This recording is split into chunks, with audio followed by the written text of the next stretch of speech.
So good morning, everybody. This is the second day of the Games for Change Festival. Welcome. And this is the first session of our Meet the Funders track. And we're just waiting for our first guest, Ed Metz from the Department of Education.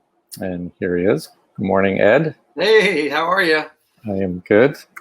So just a couple of opening remarks. So I'm, again, Kevin Duggan. I'm the Director of Development here at Games for Change, which means I'm partially responsible for raising the funds that support this organization. So I'm very appreciative of our guests in this track, many of whom are important supporters of this entire sector. We're really grateful for that. And this is a great opportunity to hear directly from these folks to learn what they're doing.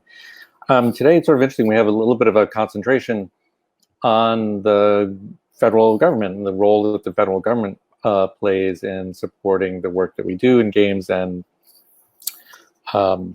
immersive experiences. And in addition to Ed, we have a representative from the National Science Foundation and also National Institutes of Health. And I think this gives a pretty good idea of, again, the variety and the importance of the role that the federal government and these federal agencies play in supporting the work that we do. So it's a really great opportunity to hear from them. Just real quick, some basic housekeeping. So because these sessions are short, half an hour, we do a brief presentation and then we open it for Q&A, which we, again, because it's a short time, we ask that you post your question to the chat field and hold it until after Ed's presentation in case he might address your question in advance. And then we'll try and leave some time, as much time as possible, for that Q&A. I think Ed will also be available if we don't get to your question or if you have a further question, he'll be giving his contact information. You can follow up with him after the session. All right, so I think without further ado, so Ed Metz is a developmental psychologist. I did not know that, Ed. Education researcher and a program manager for the U.S. Department of Education and Institute of Education Sciences Small Business Innovation Research Program, SBIR for short, I guess. And since 2013, Ed has led the Ed Games Expo, an event to showcase game-changing innovations in education technology across the U.S. government. And I have attended that, and it's really fantastic, just a really great event. I mean, a really wonderful opportunity to meet folks and to really learn what's going on. All right, so Ed, you want to take it away? Yeah, cool. Well, let me get my wonderful slide deck up there for everybody. And get the slideshow going here. Don't delete my slides.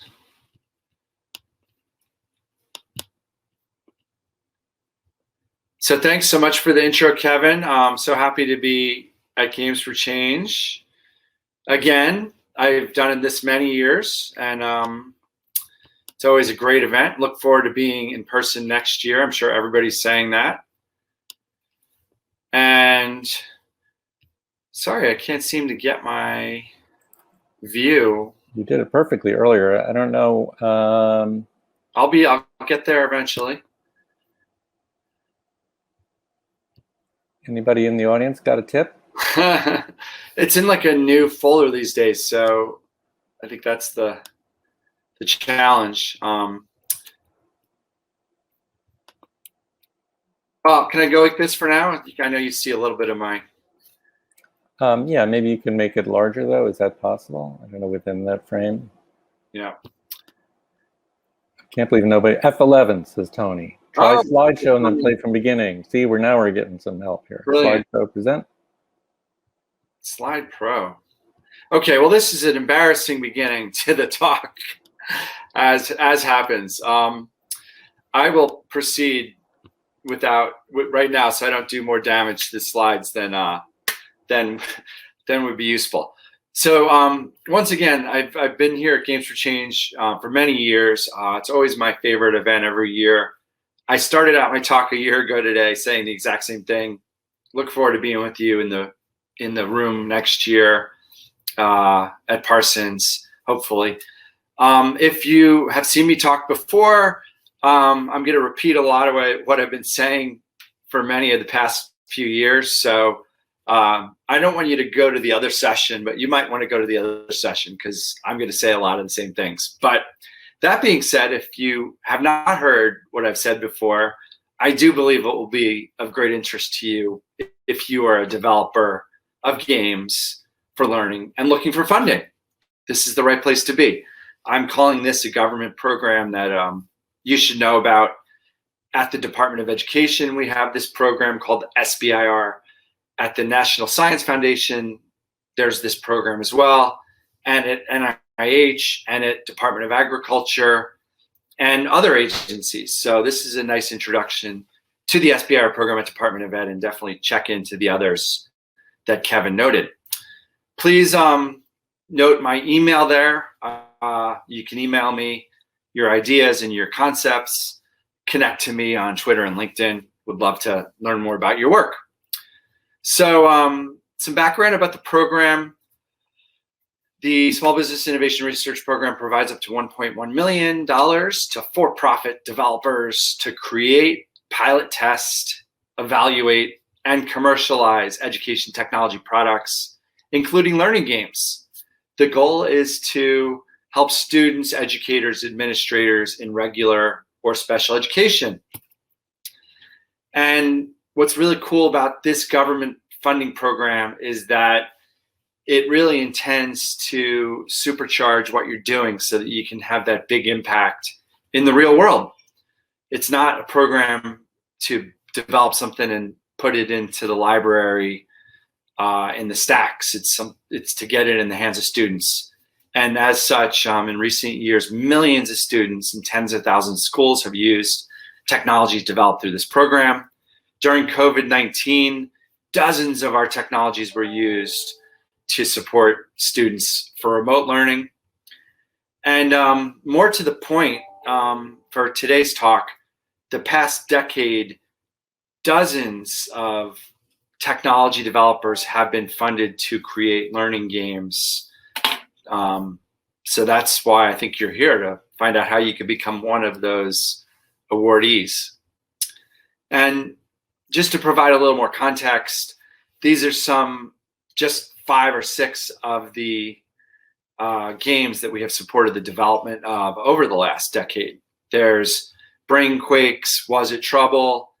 There's Zoo U by the 3C Institute, Happy Atoms by Shell Games, Pocket Lab creating really cool game-based interventions where students use sensors to learn scientific principles, Mission US by Electric Fun Stuff, Eco by Strange Loop Games, and the final one is Descartes by Parametric Studios. These are just some examples of some of the games we've funded, from math games where students have to manipulate the device in real time to learn principles, to simulations, hands-on learning, virtual worlds, and choose your own adventure style games. If there's a genre of a game-based learning technology, I think we have it represented in this program through our prior awards. And whatever you're doing, I'm sure, is brand new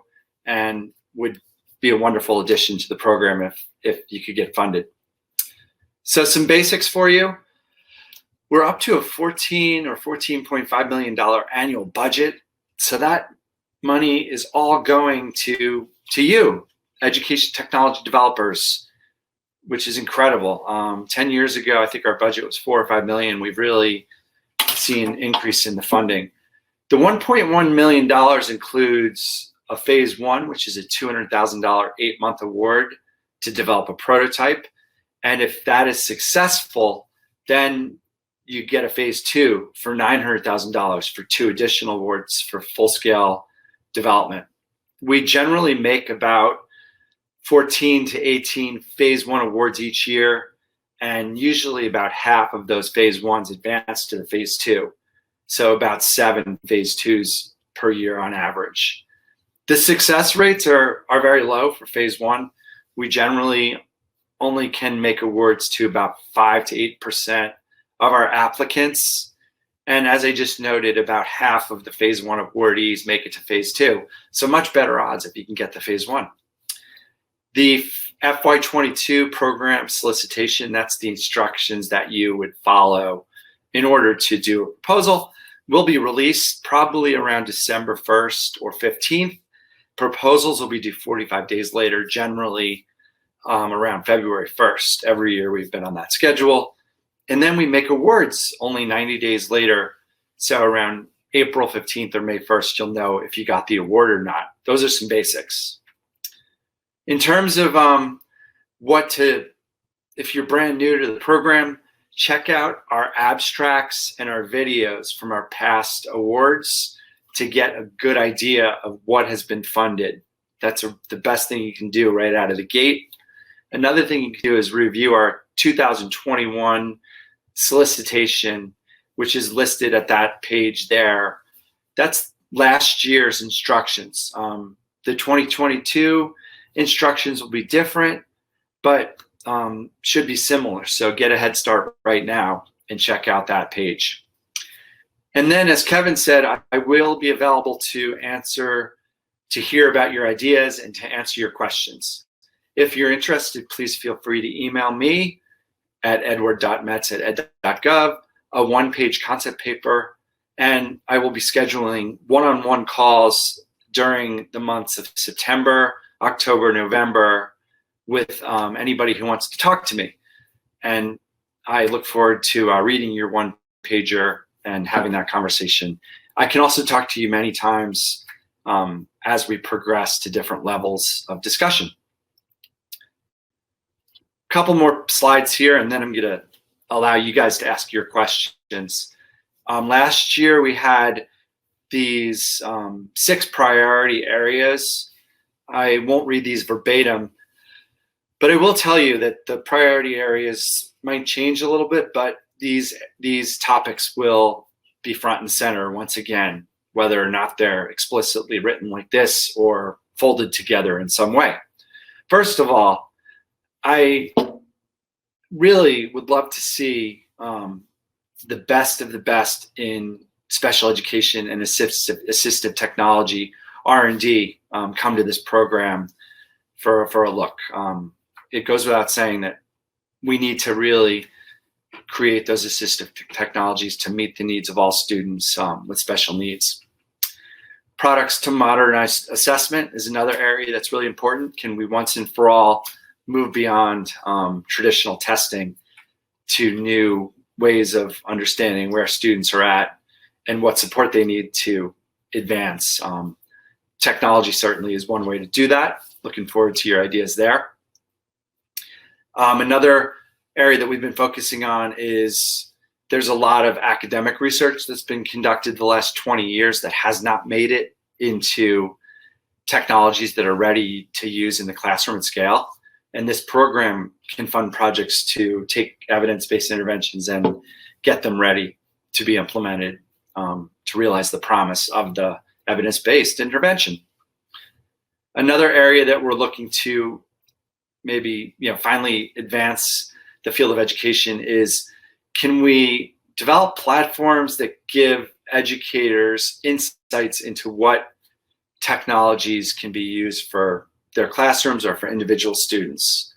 Would love to see those types of projects. And then these last 2 topics that we've had, by far the most proposals we get are for emerging technologies. We expect that to be the case going forward. Those emerging technologies, including advancements in artificial intelligence and machine learning. We expect those types of technologies really to be at the forefront again, because those are the technologies that can provide that personalized learning experience to students as they go. Lastly, responding to COVID-19, we are very interested as well in informal education technology products that can be used to reverse learning loss as students get back into whatever the new normal will be. To finish up here, a couple last slides. Here are my quick tips for you if you're thinking about applying to the program. Remember, your concept must be new. It has to be for new development. It can't be to continue the development you've already been doing. It has to be for a new novel idea. And it has to be to obviously address a significant education problem with a new idea. If you're developing something new to be added to something that already exists, that's very, very common. And it's a great use of the program to supercharge what you're already doing. But make sure the new component is unique, and once again, is not just repeating what you've already been doing. Make sure that you have research to validate that whatever already exists is worth building on. Our reviewers are going to be looking very carefully for efficacy research studies on your existing intervention to make sure it actually demonstrates promise or efficacy for improving student learning. The reviewers probably will not be interested in investing in new components and adding it to something that has no research on it whatsoever. One other tip is definitely think about creating a really great video demonstration on your existing technology so that those reviewers can watch that and see what you've already done, and that provides better context for what you'll be doing going forward. Research is front and center, so make sure to include solid plans for iterative and pilot research. Commercialization is crucial. The most important thing here is to include 3 letters to demonstrate the pathways that you will take to get to market. Lastly, make sure you have a well-rounded team that includes an education research expert, experts in education practice, a developer, obviously, education technology developer is needed here, and business expertise. There are more funding opportunities than just the Department of Education's SBR program. There's a research grants program generally for academics that you might want to check out of the Institute of Education Sciences where I work. And also, we maintain this fantastic document listing EdTech funding opportunities through the Wilson Center's Federal Games Guild. And go to that website there for a link to that document, which we update a few times a year. And finally, my contact information is going to pop up here, or not, edward.metz@ed.gov, and look forward to connecting with you. There you go, or maybe not. And let me... You could also drop it in the chat, maybe. Yeah, I'll drop it in the chat, and I will get back to my main screen here and stop sharing, I think, right? Am I sharing? Okay, I'm back now, I think. Yeah. And we have, how many people? We're up to 43 people. That's pretty great. So, and folks in Q&A. Yeah, folks, you can feel free to post your questions. I'll get to them in a sec. So I have a quick question to begin with that's occurred to me. So commercial viability. I mean, I know it's hard to define what that means in this context, but clearly you want the product or the technology to be successful in the marketplace. So can you talk a little bit about, I guess, scale? You know, to what extent does scale matter in terms of the ultimate, viability of the product or project? And is there an expectation that there's going to be, and in your criteria evaluation, the likelihood of the product attracting additional investment or some further funding, and how much does that affect your decision making? So, yeah, in my presentation there, I spent like 1 second on commercialization and I mentioned the 3 letters. The letters are the key to the commercialization section of a proposal.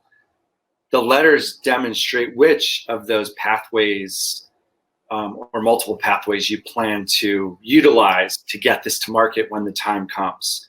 The reviewers need to see that you know who to talk to and that they're listening, and they'll potentially partner with you to eventually get this to market when the time comes.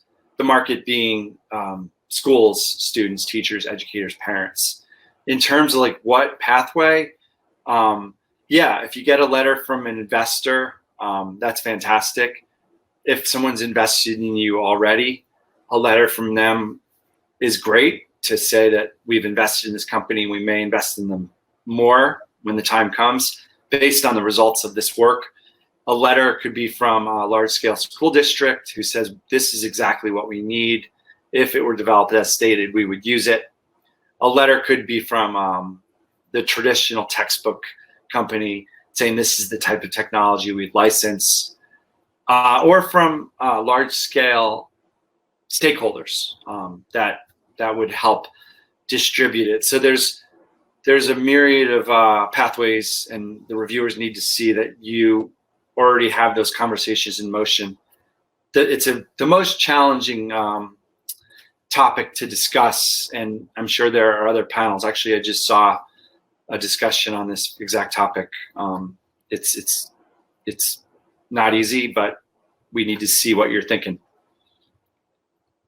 And I see, so Jonathan is asking, when you say learning and other educational outcomes, so where does play fit in that? And like how, in terms of evidence-based outcomes, do they have to be, stringently related to standards or other kinds of evidence, or is social emotional type outcomes appropriate?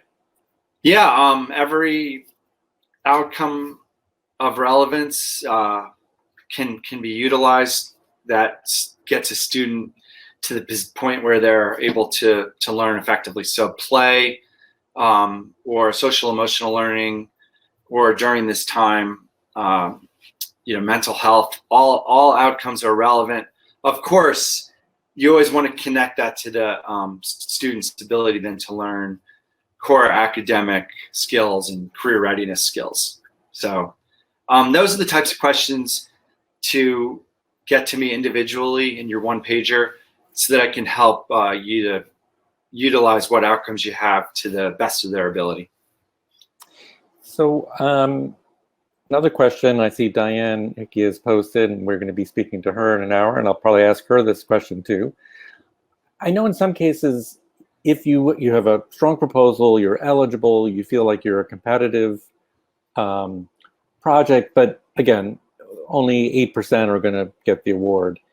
I know in some cases there's benefit to that because the program officer will give you really valuable feedback to help you in the next cycle. And sometimes it's almost like baked into the process where you apply, you probably won't get it the first time, but it's part of an iterative process, and it will strengthen your proposal for the next round. Thoughts about that? Well, there's no reason you can't win it the first time. It happens every year, but it's tremendously it's a tremendous mountain to climb to write the proposal from scratch if you haven't already started. I believe even if you're not successful, you'd be more likely to be successful at sending it somewhere else, or being ready to proceed through other avenues. If you do go through the proposal writing process, that's because the proposal writing process forces you to really focus on every part of the project, including the research piece and the commercialization piece, which are often secondary to hardcore R&D that's occurring. Hopefully our reviewers will give you fantastic feedback, obviously at no cost. So there's an advantage there to get someone to review your proposal and give you that feedback. But I'm also a free service available to meet with all of you guys in the fall to hopefully identify areas to strengthen your approach and give you the best feedback I can give you. Yeah, I mean, I've been advised by program officers and other programs that persistence is one of your best virtues, but again, a strong proposal. So we've gotten a couple questions through the Q&A section that really relate to AR, VR.